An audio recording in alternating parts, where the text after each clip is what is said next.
Welcome back to Chapter in Ash. I am Ash. You are here, and I am thrilled because today we're going to keep the vibe going coming from the previous video here on the YouTube channel where we talked about the 10 most disturbing books ever written. Today we're going to see disturbing books through a different almost lens here. And these are 10 children's books that are actually a lot deeper and darker and more disturbing than maybe meets the eye. It's crazy because a lot of these books I grew up absolutely loving, or the movie adaptation in a few of these cases as well. But it turns out they're actually really, really messed up. And it's just crazy. It's crazy that a bunch of children's books are like about some of the darkest subject matter known to man, right? Even worse than a lot of adult books. It's wild. But yeah, all 10 of the books on today's list definitely fit that bill. You can go back and even look at like old nursery rhymes, like Ring Around the Rosie, for example, right? And a lot of them have a deep, deep, dark kind of story when you really start to delve and dig into them. I want to start out today's video with an honorable mention. This is not really deep or disturbing, so it doesn't really fit the list. But since we're talking about children's books, one book that my mom used to read to me all the time as a little kid was Love You Forever by Robert Munsch, written in 1986. So it was written, I was born in 82, so it was written when I was 4 years old. And it was always touching to me kind of growing up. But now that I read it to my own child, after my mom has passed away, the book is about, basically that same thing. So it's not creepy, it's not dark, it's not disturbing necessarily, but it makes me cry basically every single time I read it. So I don't know. I'm like just like getting emotional just talking about it. So anyway, a little apropos of nothing, I guess, a little story about myself. Let's go ahead and jump into the main list here, starting with number 10. Coming in at number 10 is The Giving Tree by Shel Silverstein. This was written in 1964. I'm a big Shel Silverstein fan, huge, right? I love his style. I love his humor. I love his matter-of-factness. I just love everything about it. I love Where the Sidewalk Ends by him as well. Grew up reading all this stuff. Read it to my son as well, all this stuff, Where the Sidewalk Ends, especially in The Giving Tree. It's one of our favorites, but it really is about this boy who is self-centered, who gets everything that he wants at somebody else's sacrifice, the tree, right? Now, I actually watched like a 1-hour documentary on this book on YouTube. You can probably just search YouTube, The Giving Tree. And it's actually, I highly recommend that video. I'll try to link it in the description if I can find it. It might not even been an hour, might have been a half an hour. Either way, it's emotional martyrdom, right? Basically packaged as generosity. That's what this book is about. The boy's selfishness is rewarded throughout the book, and the tree's, I guess, annihilation is basically romanticized in this book. Shel doubted it would sell. He almost didn't publish it. Psychologists and also teachers flagged that this is way too sad for kids. Do not publish this. But he did after his editor convinced him to. I'm so glad that he did, because in life, you meet two types of people, right? You meet people like the boy, and you meet people like the tree. It really is very poetic in its own right? Now, there's a lot of deeper meaning into this one that Shel himself has never confirmed or denied. There's a lot of ambiguity around it, so I won't go any further, but The Giving Tree does come in at number 10. Coming in at number 9 is The Velveteen Rabbit by Marjorie Williams, written in 1922. The Velveteen Rabbit. I used to like this one as a kid. My mom used to read this to me when I was just a young little child. I didn't understand anything about it other than the surface level, like a lot of these books, right?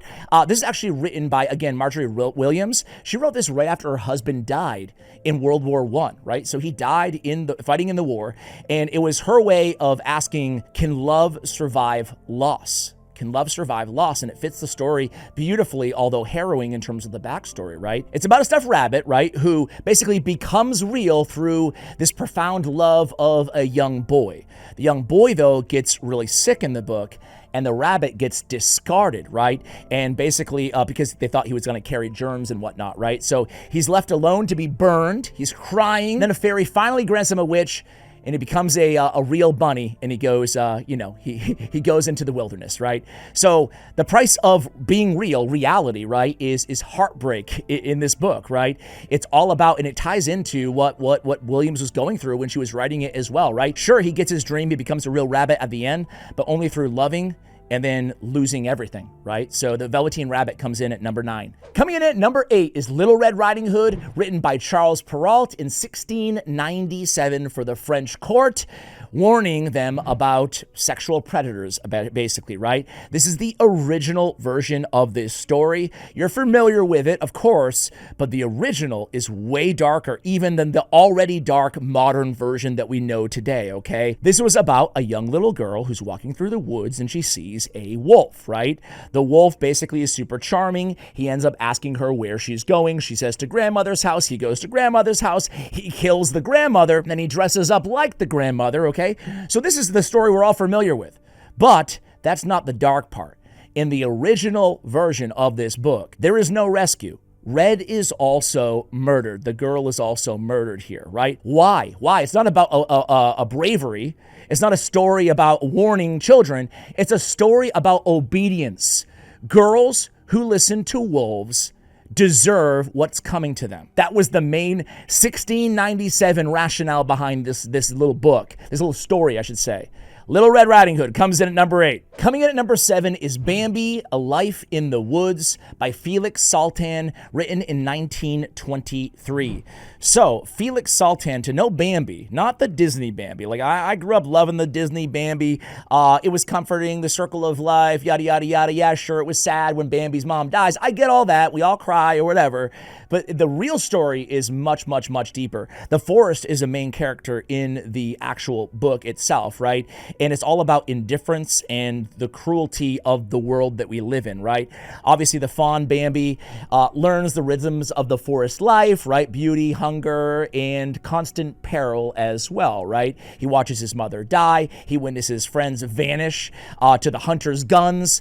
And it's just this novel about systemic fear, right? Now, Salten, the author, right, was a Jewish author in rising fascist Europe in, again, 1923 when it was penned, right? He wrote this. He was in Austria.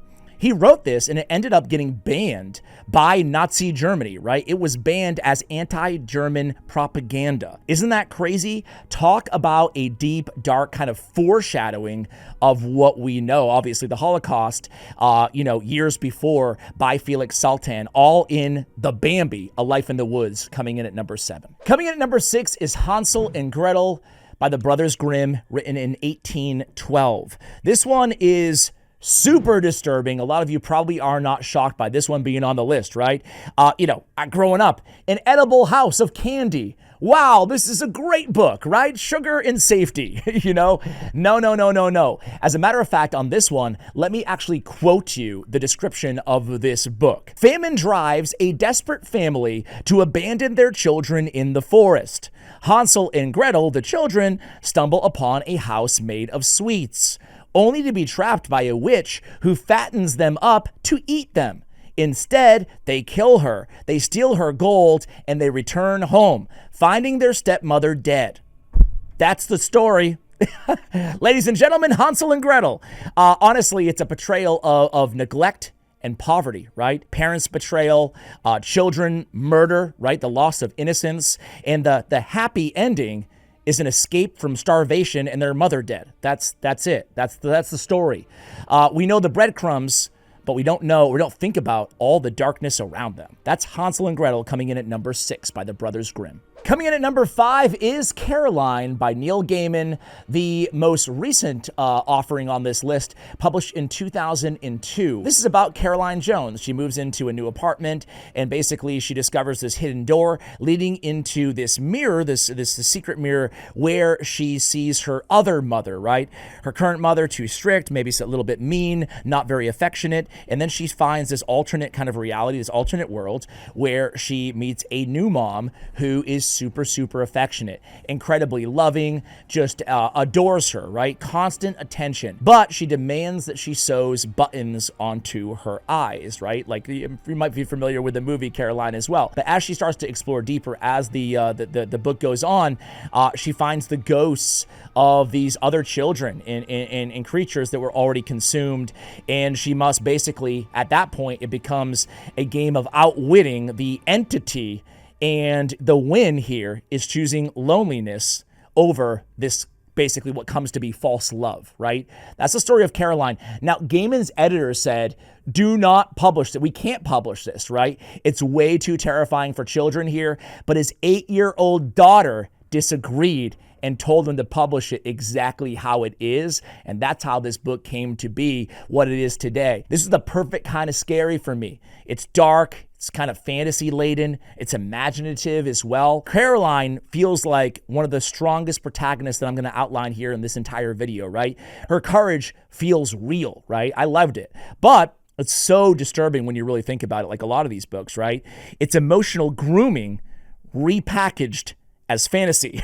That's what it really is when you think about it. The other mother is basically weaponizing her love, her adoration, and her affection in order to enslave poor Caroline and all the other victims that she has. It's really a nightmare, not a fun little fantasy novel that I thought it was when I first read it and saw the movie. That's Caroline coming in at number 5. Coming in at number 4 is Pinocchio by Carlo Collodi, written in 1883. So we know the story of Pinocchio, but again, like some of the others on this list, forget the Disney film. That was colorful. It was hopeful. It was a nice little lie. It was a nice little lie because the original novel was nothing like the actual movie. I guess it had some similarities. A wooden puppet basically runs away from his maker because he's curious, right? It's about curiosity, and the entire book is about punishing curiosity, right? He's swindled. He's imprisoned. He's nearly executed. Eventually, he's hanged from a tree in this book, right? Only after, like, endless suffering does the little blue fairy, not the cricket, but the little blue fairy come down and grant him humanity, right? It's a story of obedience, not curiosity, not this like opening your eyes and becoming a real boy and all that stuff. It's being obedient as a lesson to avoid trauma. That's what the book is really at its core. Now, in the original version, his editor later changed it, so it was not the first published edition of this book, to be clear. But in the original version, there was no blue fairy. There was no granting the boy humanity. He just died at the end of the book, right? So at least we don't have that version, but this is sadistic moralism being shoved down the little children's throats.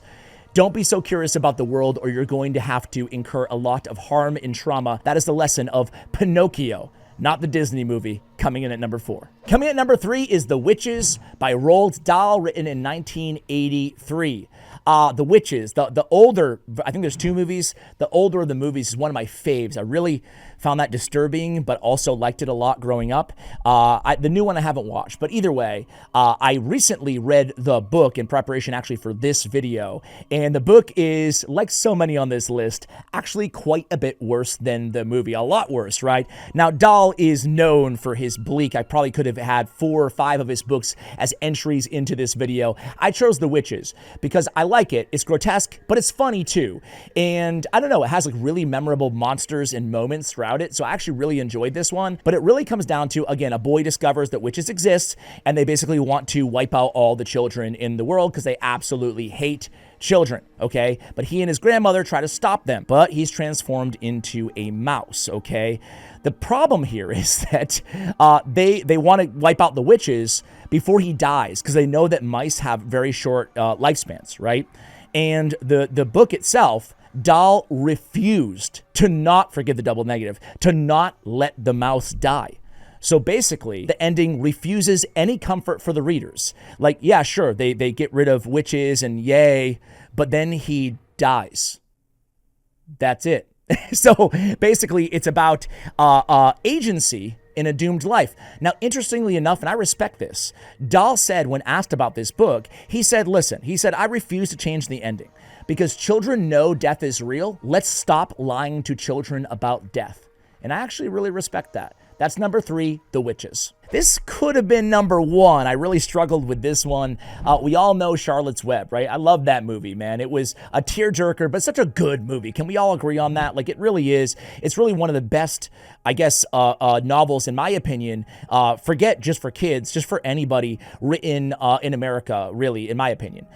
We know the story, right? Wilbur is basically going to be sent to the slaughterhouse, but he's saved by Charlotte, who weaves some pig and other, sayings into her web. Webb, right? Shortly thereafter, Charlotte dies, and then Wilbur basically makes it his life mission to tell everybody about Charlotte, but the world moves on, right? I haven't got your gift for words, Charlotte, but you've saved me, and I would gladly give my life for you. That is the story. We're familiar, and obviously there's death in the story. There's avoidance of death, and then the acceptance of death as well. But it's sad, it's peaceful, and you know, I feel like it teaches children one of the first things, at least in my life, to teach me about grief and loss, right? But it's also a tragedy, right? It's a tragedy about kindness and sacrifice erased by time. When you think about it, it's sad on the surface level, but it's sad on a deep level. Why? Because Charlotte's sacrifice doesn't really change anything about the world. It's almost nihilistic in its point of view, to me at least, right? Death is ordinary to everybody around them, right? She makes a sacrifice. The lesson isn't about immortality through friendship, right? Charlotte making the sacrifice for Wilbur, but rather it's about the acceptance of being forgotten, right? It's tough in a world where death exists like it does in our world, right? It just as the fictional world. So I don't know. Charlotte's Web has always stayed with me. It's such a good book, such a good movie too, like the cartoon. But when you think about it, it's all about death. And as a little kid, I struggled, or since a little kid, I've always struggled with reconciling the inevitability of death. And it's been a big thing throughout my entire life. I still struggle with it, right? But you know, Charlotte's Web, in a very bleak, but also a very poetic and true way, it speaks to that in a way that everybody can pick up on. Either way, though, I still consider it pretty dark. It's all about death and being forgotten. That's Charlotte's Web at number 2. And number 1 is The Little Mermaid by Hans Christian Andersen, written in 1837. Andersen actually wrote this book, which is way different than the movie. Again, obviously the thematics are the same, a mermaid turning into a human, but the specifics around that are quite different than the Disney movie that taught me about freedom and following your heart. Certainly not what the book teaches you. Now, Andersen wrote this after confessing his love to another man, and the man did not return it. So the mermaid's pain in this book is basically, you know, part of Andersen's pain because of that moment. That's what inspired him to write, The Little Mermaid. So The Little Mermaid, the actual book, the novel, The Little Mermaid, what was it really about? Not the purified The Little Mermaid of Disney. It's about a mermaid who obviously saves a prince from drowning, and she falls in love with him, just like the movie. Now, she trades her voice for legs, right? But each, you know, that's not as picturesque as the movie either, where, you know, her feet are getting sliced up like knives. It's quite a learning curve to become a human, right? Now, when the prince actually in the book, he marries another woman, right? Like he forgets about the Little Mermaid, right? So she becomes a human, she trades her voice, and then he marries another woman, and then she's given a knife to kill him, right? She's given a knife to kill the prince, but she can't do it. She can't do it. So instead, she throws the knife away with her legs and jumps into the ocean, basically suicide. So there you go. That's The Little Mermaid. Now, after a lot of pushback, Andersen went in there and he added an addendum or an epilogue, right? It's called The Daughters of the Air. This is only after a lot of outrage over the just atrocious ending here, right? Basically, her soul becomes a daughter in the air, right? Which is a spirit that can eventually earn its immortality by doing good deeds after 300 years. So the epilogue really reframes her death, maybe not as, despair, suicide, but rather as a spiritual ascension. Either way, The Little Mermaid is pretty messed up. She trades everything for love. It's not reciprocated. And then she, decides to end her own life, right? It's very, very dark. So guys, there it is. That's 10 children's books or stories that are way darker than they might seem or than you might remember them growing up as a kid. Which one of these did you read and not even recognize or realize how dark what you were reading is? And did I forget one that you're aware of? Let me know in the comments below. Much love, and as always, take care, guys.